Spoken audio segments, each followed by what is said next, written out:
Okay, good evening class. Today we're going to have our first teach back for the first four chapters that you were supposed to read, right? So apparently, as I mentioned to you before, every first hour of the particular week, we talk about a teach back of the chapter that you were expected to read. So in chapter 1, we have a lot of words that you're supposed to know, okay?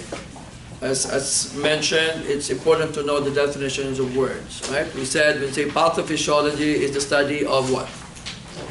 Of normal conditions, and as we noted, if you know what is normal, it's easy to know what is abnormal. Study of diseases. When you say pathology, study of diseases. Physiology is the study of normal human body function. Anatomy, on the other hand, is the study of body structures, right? And the example I gave you before was that in the case of the heart, what is the function of the heart? It pumps blood. And what is found in the blood? Red blood cell that carries oxygen. Because why? You need to be able to transport the oxygen to the red blood cell to every single cell in the body, right? Do you know why? Why do you need oxygen in the cells? Yes? Well, what? Also with energy. Okay, of course, when you produce ATP in the cell, you need oxygen, right? And aside from oxygen, you need your glucose, your proteins, your carbohydrates, and fats, and oxidative phosphorylation. Remember the word Krebs cycle in chemistry?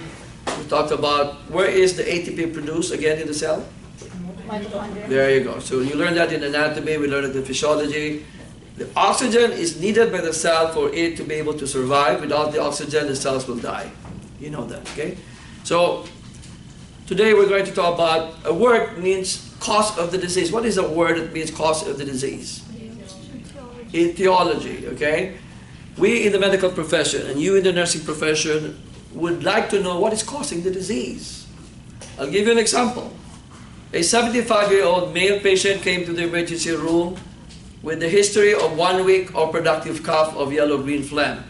3 days prior to admission, developed high-grade fever, and then a few hours before admission, developed difficulty of breathing, or what we call shortness of breath. Okay, so if a patient with productive cough of yellow-green phlegm, patient has, of course, fever with difficulty of breathing, what do you think is this patient suffering from?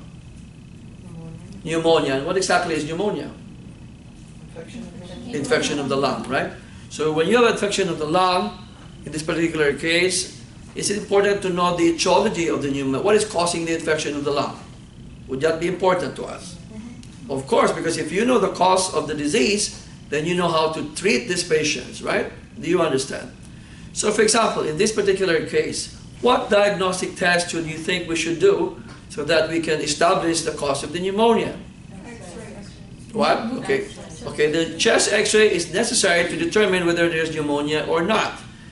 We have a comparison between a normal x-ray of a person and a chest x-ray of a patient with pneumonia. In radiology, we will be able to spec what we call pneumonic infiltrates, which are consistent with pneumonia. These are due to the presence of what? Mucus, phlegm, that's blocking the airways, right? What else? Especially to establish the cause of the disease. Anyone? Huh? What? Sputum culture. And what would that give you, my dear? Type of infection. Okay, what do you want to establish? What kind of infection? Can you be more elaborate? Elaborate, what do you mean by that? Bacterial. Bacterial, and what kind of bacteria, right? Okay. So sputum culture, right? And we said in order to do this, how do we get, what kind of container are we going to be using? A sterile container or a clean container? Okay, why? Why would you want to use a sterile container? So that there will be no contamination, of course, right? So have you ever noticed what I keep on asking myself and yourself? Why, how, where, and when? Okay? How do we get the specimen if you have the sterile container? You go to the patient, hi, I'm Mr. Adams, I'm your nurse for today. I need, what specimen am I going to get? Sputum, right? Okay. How would I be able to get the sputum specimen? You must let the patient what? Cough, okay? So when you go to the patient, are you going to demonstrate to the patient? Because what happens if you just give them the specimen container, guess what they'll do? So when you spit, what specimen are you getting? Saliva, I think, right? Are we going to get saliva? No. What do we want to get? So we have to what? Tell them, I want you to count. As I demonstrate to you, ma'am. Okay? And then after 1 a day, you can see the results. Heavy growth of Streptococcus pneumoniae. Resistant to penicillin, sensitive to ceftazidime. Which one will I give? Penicillin or ceftazidime? I give ceftazidime, the 3rd generation cephalosporin. Do you understand? Okay? And when we give the drug, you would expect the fever to what? Rise, which means to go down. You would have improvement in breathing because you're now able to kill. Now there are certain drugs called bactericidal. What does it mean by bactericidal? A drug that kills the bacteria. Do you understand? Okay? Is that clear to you guys? Okay? Now, also in the field of in the pathophysiology, we need to know what is a sign and a symptom. Which one is objective? A sign or a symptom? A sign. Which one is more subjective?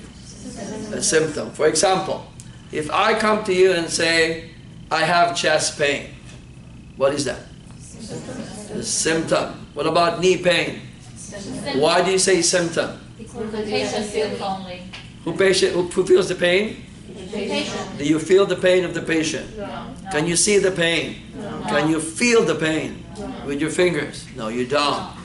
On the other hand, if I say, nurse, I have redness of my right knee, what would that be? Sign. Why would you say it's a sign? Because of the Okay, the patient saw the redness of the knee, and then what do you see? Redness of the right knee, right? You confirm. It's very common among patients complaining of leg pain, right? Leg pain is something that you need to be able to How would you examine a patient complaining of left leg pain? Yes, you. What would you do? leg pain. Left leg pain. I'm asking this little woman here, okay? Yes. So you're gonna inspect the leg. What do you do? Should be swollen. Okay, how do you know if it's swollen? When you put your finger to it. Okay, first things first. You always use your eyes first before you touch anything, right? When you do ocular inspection, what do you expect to find with if it's the thing that you want to know if it's inflamed or not? What is the color of inflammation, my dear? Red. Redness, okay? What about, and you said you palpate, right? When you palpate, it should be what? Cold or warm? Warm. It's called rubor, R-U-B-O-R for redness in Spanish. What is calor, caliente? Warm. What is dolor? Pain. Pain, which is a symptom, right? And of course, what is tumor? T-U-M-O-R, which is one of the chapters later on. Increase in size because of the swelling, right? If you have a patient like that, what do you think is the possible problem that this patient is suffering from? If the leg is painful, swollen, red, warm, yes? Infection. Okay. Anybody else? Or blood clot. A blood clot where? Somewhere like a deep vein thrombosis. Okay, deep vein thrombosis, or is it thrombophlebitis? Have you heard of thrombophlebitis? Phlebo means what? Vein. What is itis? Inflamed vein. What is thrombo? There's a blood clot in an inflamed leg vein. Okay, so can that be found where the leg is painful and red? Now what happens if you exercise that leg with a clot? What happens to the clot? It can become an embolus. Remember, a thrombus is a stationary clot. What is an embolus? A traveling clot. So that clot will travel what? To the veins. Saphenous vein, inferior vena cava, enters what? The right atrium of the heart, tricuspid valve, right ventricle, pulmonary trunk, passing to the pulmonary valve, and then lung. Does it stop in the lung? It does. Because there is no more time. Let's answer my own question. Why will it stop there? What is in the lung that will make it stop? The clot. What is in the lung that is going to be very small? That's the smallest blood vessel in the lung. Capillary. What's the name of those capillaries in the lung? Huh? Yes? That's an air sac, my friend. What's the name of the capillaries in the lung? How many of you were my former students in anatomy? What did you learn from me about the name of the capillaries in the lung? What's a word that means lung? There you go. My goodness. If you do not know your anatomy, what happens in pathophysiology? You would not know it too, right? What's a capillary, by the way? It's a blood vessel. It's the smallest blood vessel, right? So that means that the smallest blood vessel, only one red blood cell can go through. Would the clot be able to go through? No. It's big. It gets stuck in the lung. It's called pulmonary embolism. Can the patient die of pulmonary embolism? They will have chest pain, SOB or shortness of breath after you exercise the leg. So who's going to kill the patient? The nurse. Why did you kill the patient? Because you moved the leg. You were not supposed to leg. Where did you learn that? Today. You understand? That's what our friend a while ago mentioned. Anatomy in this class is so important. Not because you just want to get your license, but at the same time to keep and maintain your what? Your license. If you kill someone in the hospital, do you think that you'll be fired? Yeah. Do you think you'll lose your license? Because why? Of incompetence. What I just told you today is a very common what? Clinical setting in the hospital. That clot in the leg vein should have been prevented by exercising regularly. Standing, walking, you know, with a walker, crutches. As long as they move, you don't develop clots. But if they lie down in bed for 1 week without standing or walking because they're depressed, they can easily form a blood clot. That's the reason why you have to do range of motion exercises. But that will prevent it. But the moment you have already the clot and the inflamed leg vein, never do you move the leg, or else it will convert the thrombus into an embolus. And the patient can rest in 6 feet under the permanent resident at Forest Lawn Cemetery, and you will lose your, and you won't be able to pay your student, and you will have to have your mortgage of 5 houses. Bye. You understand? Okay, now, so make sure you know signs and symptoms, right? So apparently when you look at all this, I gave you a study guide, right? And I said make sure you know it's a sign, it's a symptom. Pathogenesis is just how is a condition started. In the case of pneumonia, probably this person was immunocompromised, he's 70 years old, he's probably diabetic. Somebody was coughing, he got infected. Like right now somebody's coughing, tomorrow I cough, did I get infection from this young lady here? Most likely yes, right? Pathogenesis. And of course, we talk about what is the definition of the word latent period? Yes? The period between being exposed to Exposed and of the organism, right? Or, and then what? The first time the signs and symptoms would appear. What about prodromal period? That's the period when the signs and symptoms first to appear, right? Do you understand the difference? Okay? Now, what about when you say, what's the difference between exacerbation and remission? Exacerbate means what? Increase in the severity of the signs and symptoms. What is remission? Decrease in the severity of the signs and symptoms, especially if they're getting well. What is a stage of recovery? Convalescence. Let's say when you go to a convalescence place, they're trying to recover, right? Okay? Now, of course, when you say epidemiology, is the study of what? The distribution of disease and disease patterns, right? I used to teach this class here like 2-3 years ago. We used to offer that. But we no longer do that. I don't think it's not anymore a requirement. It's important to know how a disease process is transmitted, right? Okay? What's the difference between endemic, pandemic, and epidemic? Which one is found in a local region or particular place? What is it? For example, is malaria endemic in California? Do we have malaria here? No, we don't. What about in Thailand, Malaysia, Indonesia, South America? Yes, we do. Why? Because they have a body of water like rivers with a mosquito that acts as a what? Vector. You have taken microbiology, right? Yeah. So apparently this mosquito will bite you and be able to infect a lot of people with this malaria. Okay? On the other hand, here in California, what is endemic? West Nile virus. You can get West Nile virus if you go camping and you're not able to protect yourself. Can you be bitten by that mosquito? And guess what? What part of the body is going to be infected? The brain, the meningitis and encephalitis means brain infection with a virus called West Nile virus. And you develop what? What is that? Generalized tonic-clonic seizure. with upward rolling of the eyeballs, you have neck rigidity, high-grade fever, alteration in the level of consciousness. You know what it means? Alteration, being awake and alert, becoming drowsy, and Come on. is that bad?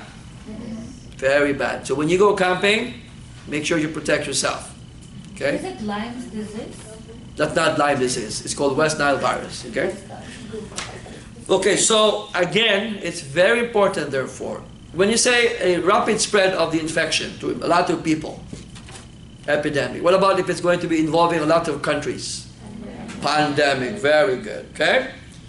Now, in terms of levels of prevention, right? In terms of levels of prevention, I'm just going over the study guide. Levels of prevention, you have what? Primary, secondary, and then what? Tertiary, okay? In primary, what is the important thing to remember in primary? Reducing what? What? Exposure. For example, do I want to go to a place that's crowded? No, because I can probably get easily what? A cold virus, right? But if you have to go, then go, because you especially if you think your immune system is good, right? What else? So you alter what? The susceptibility by giving what? Vaccination or immunization, right? There are two types, active or passive immunization. In passive immunization, we give the patient or inject them with the antibodies, right? Remember the antibodies? Another word, what's another word for antibodies? Immunoglobulin, which are made of proteins, right? IgG, IgM, and all those immunoglobulin. What about your active immunization? You are injected with what? The non-virulent form of the virus. Let's say they get a portion of the virus and inject it and you react, right? And you develop your own antibodies against that virus or organism, right? You actively produce your own antibodies. In passive, you inject the antibodies. In active immunization, you are going to produce antibodies against a portion of that virus. Is it okay? I just want to be sure. I might be talking here and are we still recording? Ah, there you go. I just want to be sure. So apparently what we're trying to say here is that is primary. What about secondary? Early detection with the use of screening methods, right? For example, in women, for cervical cancer, we do pap smears, right? Why? Because that can tell us whether there are lesions consistent with possible early stages cervical cancer, right? Pap smear, okay, of the cervix, okay? Performed by the doctor, assisted by the nurse, okay? What about mammograms for breast cancer? In men for prostate cancer, how do we do screening procedures? For prostate cancer in men. Before doing the blood test, we do what? Digital rectal exam. DRE. Remember this rap singer Dre? Okay. DRE, digital rectal exam. What is this called? Digit or finger? Are we going to finger that person? Yes, digitize. With wearable glove that is sterile. Well, that's have to be sterile. And then of course what? KY. Why? Oh my God, it's painful. I remember the first time I had my digital rectal exam by my primary physician. I was so embarrassed. I was so traumatized. And then when the finger was inserted on my prostate, and she goes, "Oh, don't worry, doctor." She knew that I was teaching at UCLA. She was a graduate of UCLA, by the way, and I was teaching there, and I was a professor. "Oh, Dr. Ogamo, your prostate is well. It's good. It's not enlarged." But it was so painful. I wanted to cry, but I could not because I was a 57-year-old. No, it happened 5 years ago. I was just 52, very young. Never been kissed, never been touched. And of course, just to tell me that it's not enlarged, right? Okay. We can even do prostatic ultrasound, right? Are you aware of that? We can insert a probe of ultrasound and you can determine whether the prostate gland is enlarged or not. And somebody mentioned about PSA. Does anybody know what does PSA stand for? Very good. And blood specimens are needed. And if it's elevated, you could probably have prostate cancer, right? You understand, class. Now, what about tertiary prevention?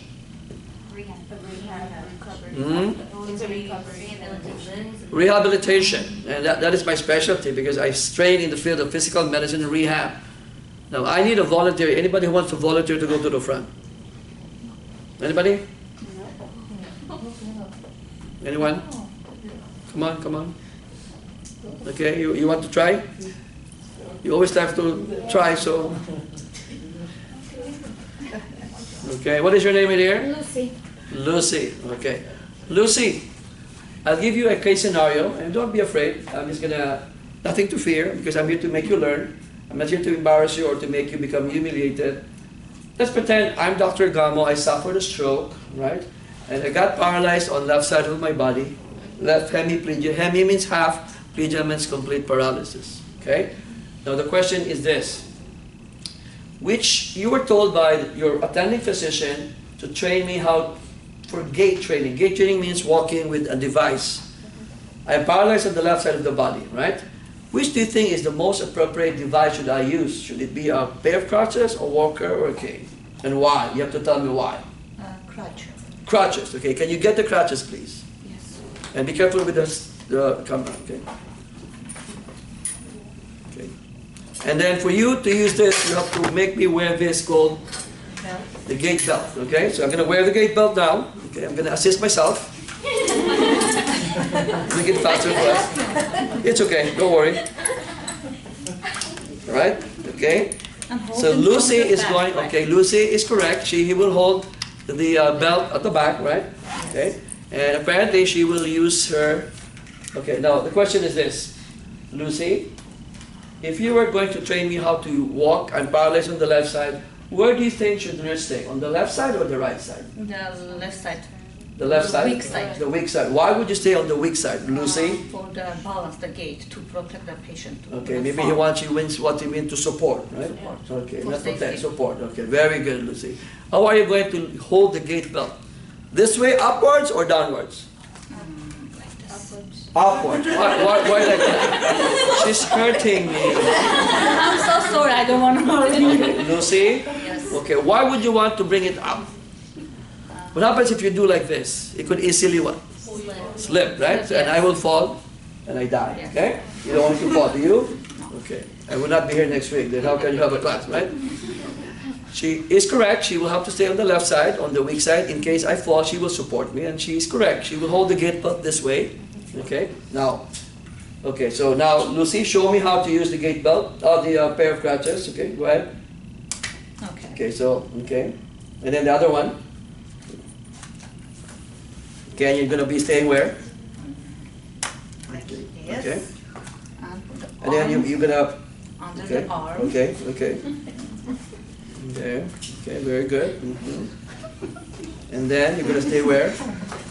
On the left side, right? Yes. Okay, okay, so you're going to tell me how to use these crutches, right? Okay. Okay, go ahead, next. What would you like to do next? And first step your Okay, crutch. okay, okay, relax, relax. This is your weak side. So this is your weak side. So, okay, so like this. And then what? And then your good Okay, okay. And then, okay, remove your hand. Okay. So what happens if this is weak side? Do you think I can hold this? No. I have to hold it. Oh, you have to hold it. Okay. So you're teaching me how to hold a pair of crutches. How can? No. Okay, Lucy, I want you to think carefully. Shh, quiet, please. I want Lucy to pass the nursing board exam, right? Critical thinking is common sense thinking, Lucy. I want you to think carefully. Would this be ideal for me to use a pair of crutches when in fact you know for a fact that this is paralyzed? No. Should I use pair of crutches, Lucy? Shh, quiet, please. No, no, no. This is weak. You can. Yeah, can I hold this crutch? No. See? So if I can't hold, what happens to it? It falls. Okay. You Okay. use only the one side. Okay, Lucy. In other words, Lucy, if you want to pass the nursing board exam, you don't need to use one. You cannot use this one, right? Yes. Because why? I can't even hold it. How can I use it when I can't even hold it? So what do we do with this, Lucy? Walker. Huh? Throw it away. Okay, walker. Okay, throw it away. Okay, she wants to try the walker this time. Okay, be the walker, Lucy. Okay. Okay, walker. Okay. Okay, walker. Okay. So you want me to use the walker, right? Okay. Yes. What do I do now? Now? No, hold on. Well, let her think. Don't. Okay, this is weak side. Let's check the cane. Maybe you can walk with the cane. Okay. Let's analyze, Lucy. It's called trial and error, right? Okay, it's okay. That's how we learn, right? We learn from our mistakes. I hope you understand, right? Give me 5. Big 5. So, according to Lucy, she realized, how can I hold the cane, the walker with the left hand when this is weak, right? I can't be doing this. Looks so funny.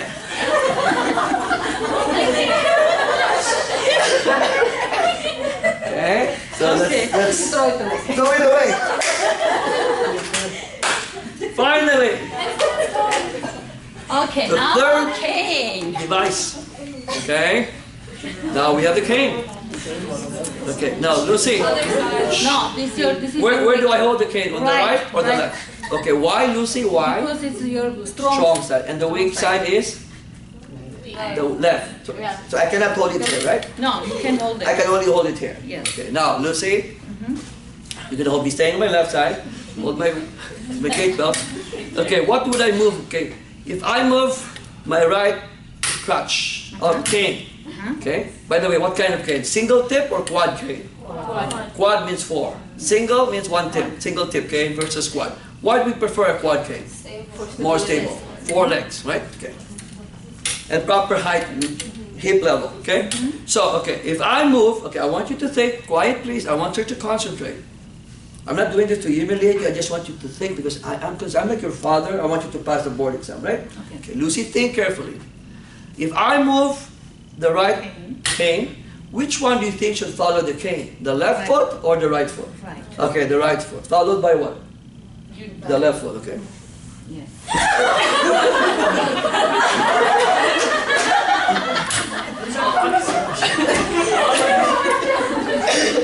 Are you here? This is wrong. Lucy, Yes. if we can take a look at the video. Okay, Lucy, I want you to think carefully, Lucy. I want you to analyze your situation against Lucy, okay? So when you move the cane, I want you to ask yourself, who will need the cane? The weak leg or the strong leg? Who needs the support of the cane? The weak one. Okay, so what should I follow the cane therefore? The left. Okay, very good. And then And then strong what? one. And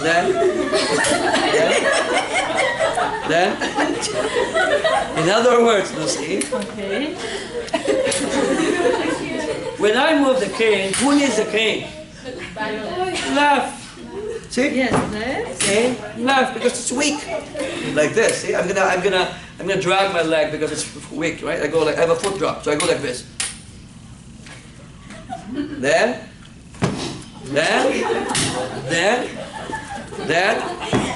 Okay, do you understand, Lucy? Yes. So now you know what to do.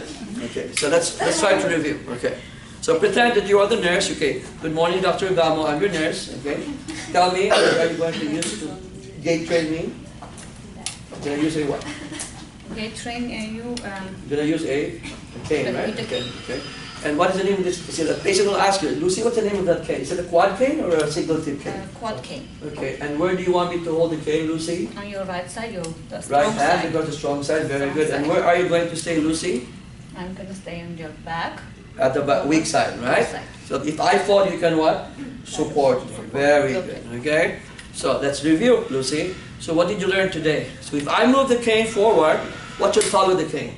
The left leg or the right? The left leg. And why? Because the left leg is Weak. weak and it needs the support with the use of what? Okay. And then followed by what? Right. Okay, very good. Let's give her a big round of applause. Very good. Okay, so at least she was able to do it right because in the previous terms, I would fall and I would have a skull fracture because they were staying on the right side. I'm not kidding. Some students do that. They stay on the right instead of the left side. I said, why are you staying on the right side when that side is strong, right? Where are you supposed to stay? On the weak side, right? Do you understand? Okay? Is that clear? So is this going to be part of your training as a nurse? In the absence of a physical therapist, who does the gait training? The nurse. Do you understand, class, right? So that is rehabilitation, use of adaptive devices, how to feel. If I used to be right-handed, I can still use my right hand, right? If I was paralyzed on the left, on the right, then I will have difficulty because I have to be trained how to use what? Okay. What about your buttons? Will you prefer Velcro or the typical button? It's hard because I only have one hand, right?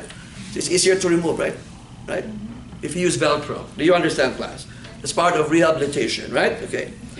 Now we talked about the homeostasis, return to balance or equilibrium. Can anybody tell me the stages for the general adaptation syndrome by Selye?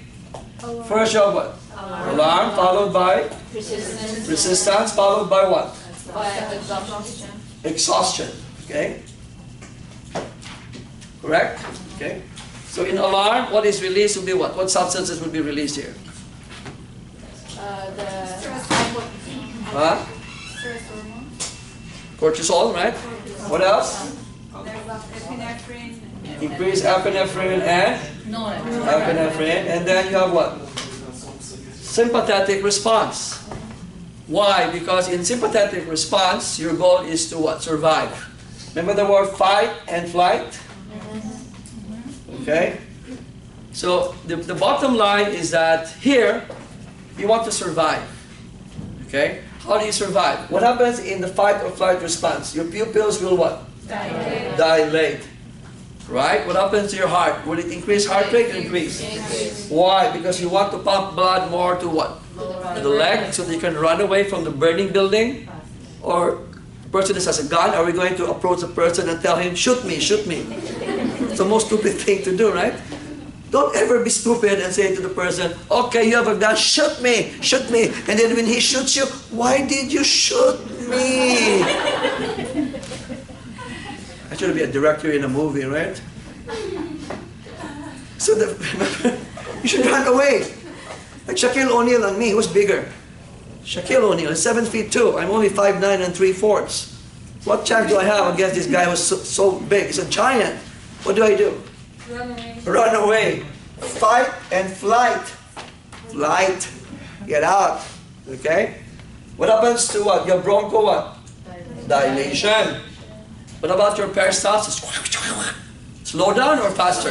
Slow down. Why? Because there is no time to make poo-poo, right? Can you imagine you are in a flight or fight situation and you raise your hand, the building is on fire, and you say, Dr. Gamma, can I make poo-poo first? So you will actually be constipated because of the sympathetic response. It will slow down peristalsis so that you become constipated so that you will have time to get out of the burning building. What about your bladder wall? What happens to the muscles there in the bladder wall, the detrusor muscle? Will they contract or relax? Contract or relax? Okay, why do you want to relax? Because you want to keep the urine there, right?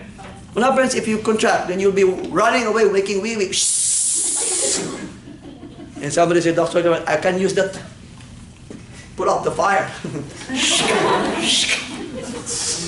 So the bladder muscles what? Relax, and the sphincters of the urethra should close. Okay?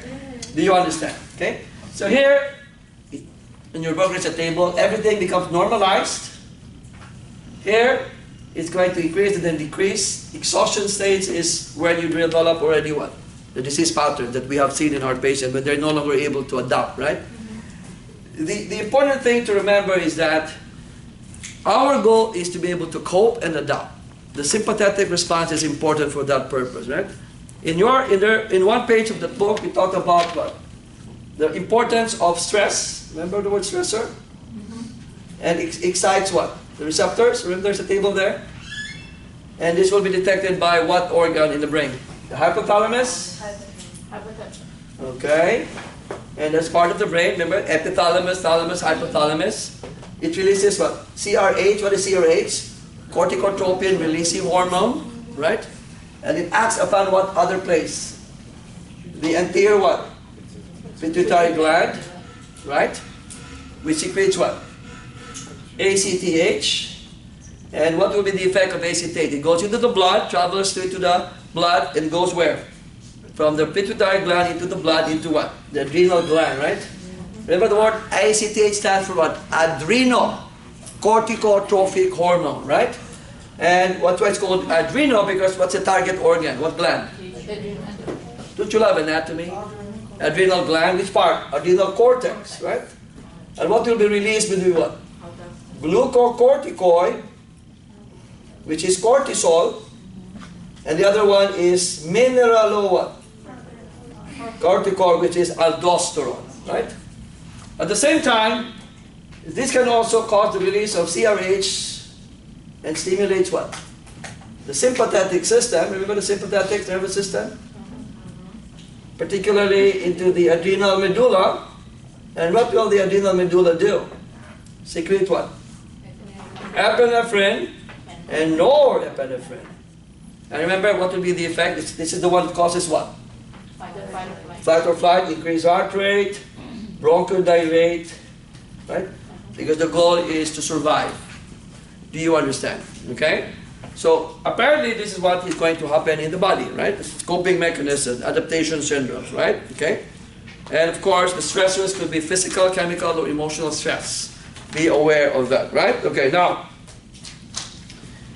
the important thing about cell injury, okay? There are many samples of cell injury that you know. Some of them are reversible, the others are what? Irreversible. Okay, irreversible, right? The first example given is what they call hydropic swelling. What does hydro mean? Water. Very good. So this is cell, nucleus, cytoplasm. Remember the word active transport? Active transport versus what? Passive. Which one requires ATP? What about passive? No ATP. Movement of substances from an area of high to low. Movement of substances from high concentration to what? Low. So going down. Here, movement of substances from what? Low to high concentration across a membrane. In this particular case, it's called the plasma membrane or the cell membrane. Okay? So this is known as what? Diffusion, right? In the example of passive transport. In the case of water, it's what? Diffusion of water, and water alone is what? Osmosis, which means from high water to low water concentration. Okay? Now in the case of active transport, the most common example is the sodium-potassium pump. The pump is going to what? From low to high. What do I mean by that? There is more sodium outside the cell than what? Inside. So you're going to move sodium from low to high. How many sodium is brought out? 3. Potassium, on the other hand, will be from low to high. Inside. Who goes out? Sodium. Who goes in? Potassium. From low to high, how many of potassium? 2. 3 to 2. 3 of sodium, 2 of potassium. This pump is sodium-potassium pump. This pump requires what? Is that pump therefore an example of active transport? Yes, it is. Now, what happens in hydropic swelling is that, remember your heart? Like this, right? This is the aorta. Your coronary arteries, there are 2, right and left. When there are fat deposits in the coronary artery wall, what happens to the blood flow? High or lower? Decreased blood flow. Decreased blood flow is also known as what? Ischemia. What caused the decrease in the blood flow? The deposition of fat in the wall of the coronary arteries, right?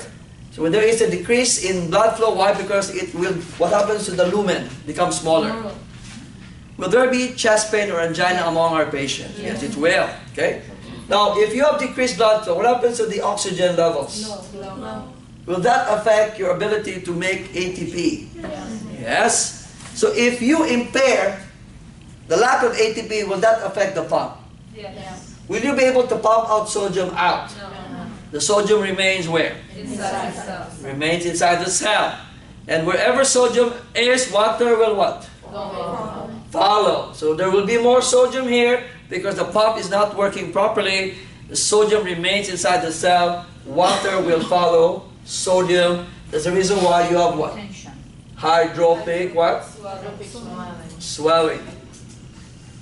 Now what happens if you give a drug that will lower the amount of fat deposits. A drug that will also vasodilate, like your nitroglycerin. What happens to the blood flow when you vasodilate? More. Can you therefore reverse the problem? Therefore, is hydropic swelling a form of reversible?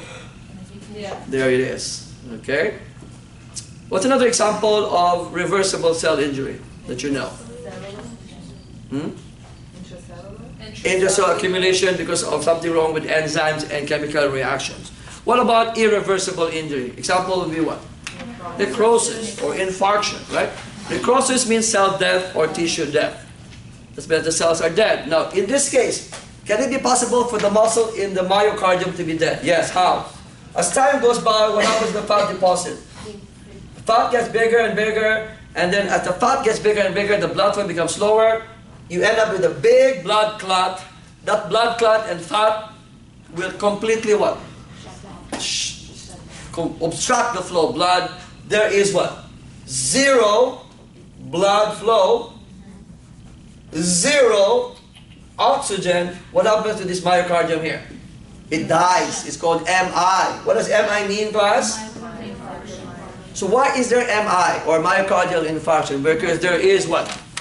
A complete obstruction provided by a blood clot and then what? A fat deposit. Do you see the difference? Ischemia may eventually become, myocardial ischemia may eventually become what? An MI. Which one is reversible? Ischemia. Which one is irreversible? Because the cells are dead. Do you understand the difference? Okay? We talk about different kinds of necrosis as listed in our textbook. Which kind of necrosis would you find here in this case? Why? Because what is coagulate? Clot is formed. You're so smart. Okay? What is coagulation? Blood clotting. So what caused the obstruction of the flow of blood? A clot through the process of coagulation. Can this also happen in the brain cells? Yes, when you have what? The cerebral arteries with a complete what? Obstruction, you end up with a brain infarction. It's an example of coagulative necrosis. What about in tuberculosis patient? What kind of necrosis would you expect to find? Yes?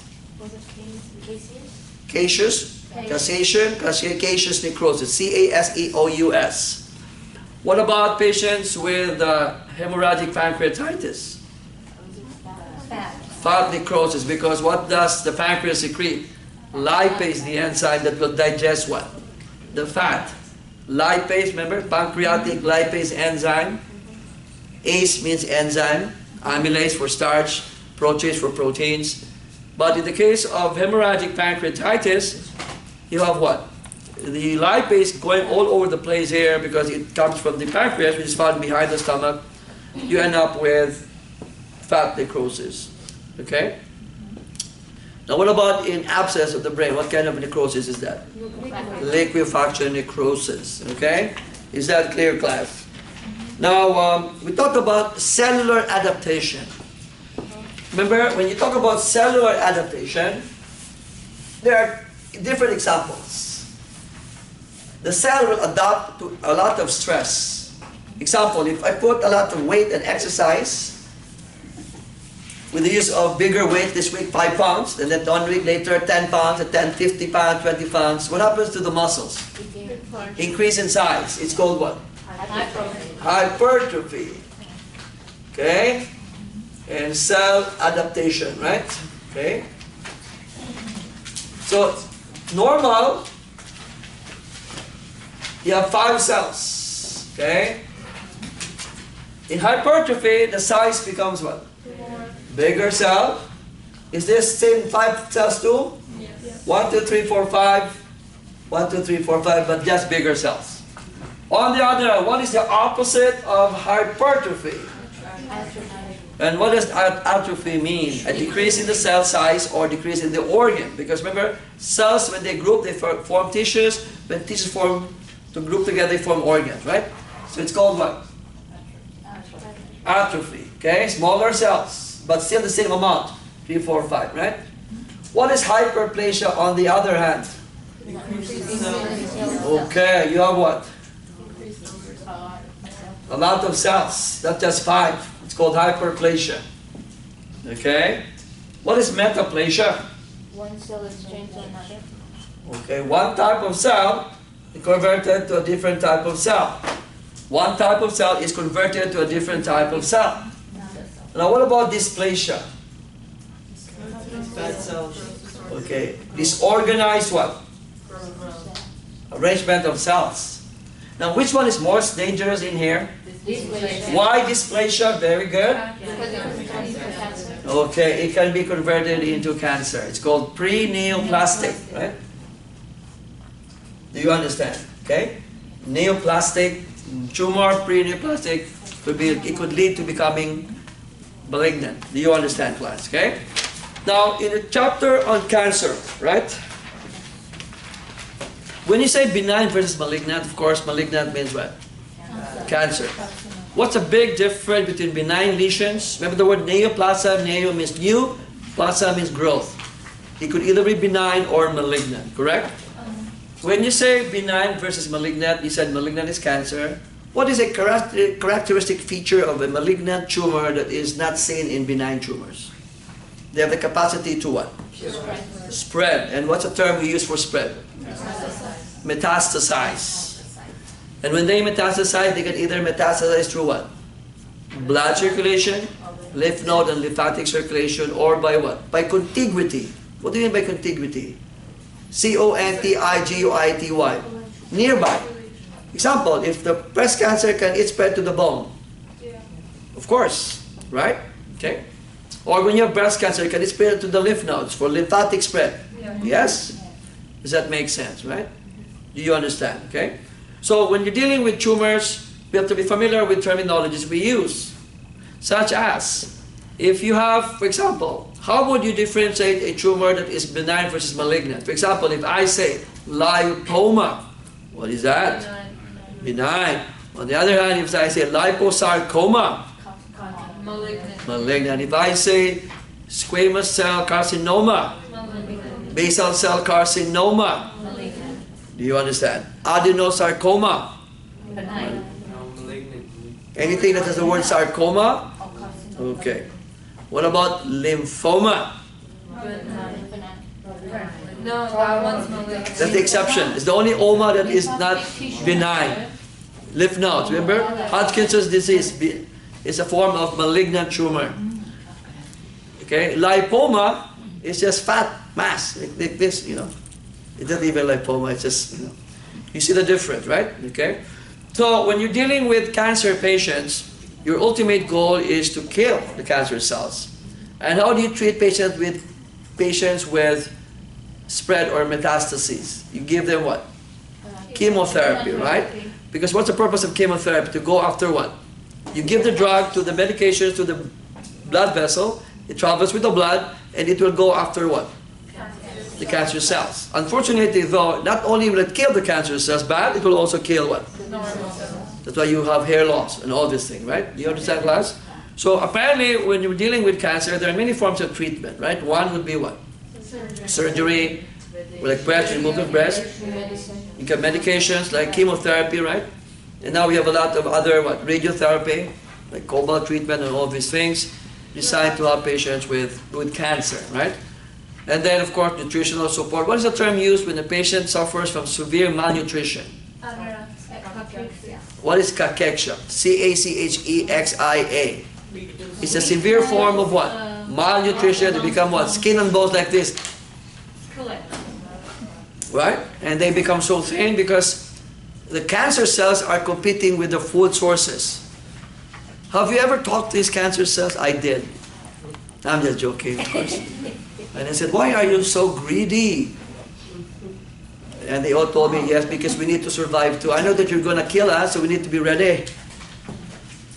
And in order to have a lot of food for them, they have what? Increased blood vessels growth. Have you ever seen a cancer growth? It's so much blood vessels because they want to get all the blood and all the food. And that's why you become very thin. And the tumor gets bigger and bigger and bigger because all the blood and all the food, all the glucose, all the proteins goes there. What's the term used when there is new blood vessel formation, particularly arterial blood flow? Angiogenesis. Remember what Daniel said? Genesis, growth, Angio means arterial growth. Okay? That's why in the treatment of cancer nowadays, we find ways to get rid of the blood flow to the tumor. Isn't it amazing? Okay? That's one way of trying to kill the tumor, you know. Depriving them of their blood supply so that they will also die. We have to outsmart the tumor cells, right? We don't have to talk to them. I'm just joking though, right? Okay? So again, cancer therapy, cancer risk. So again, be aware, in the case of cervical cancer, what's the name of the virus that's associated with cervical cancer, class? HPV, human papilloma virus. Where do you get this papilloma virus? Sexual intercourse, right? That's the reason why. Who is at risk of cervical cancer? Women with what? One partner or multiple partners? Multiple partners, right? Especially if you don't practice safe sex, right? So the reason why you always bring with you what? What do you bring with you? Contraceptive. Huh? Contraceptive. A condom, right? Which one? Trojan or Gamogen? Anytime. My name is Gamo, right? And how many of you bring a condom anywhere you go? Nobody. So how can you protect yourself? Now let me see, I have one in my wallet. Okay, there is none. My wife will kill me, okay? The bottom line is that we always say protection, safe sex, safe sex. And you have sex with someone and you don't bring a condom, get rid of condom. Okay, I cannot anymore.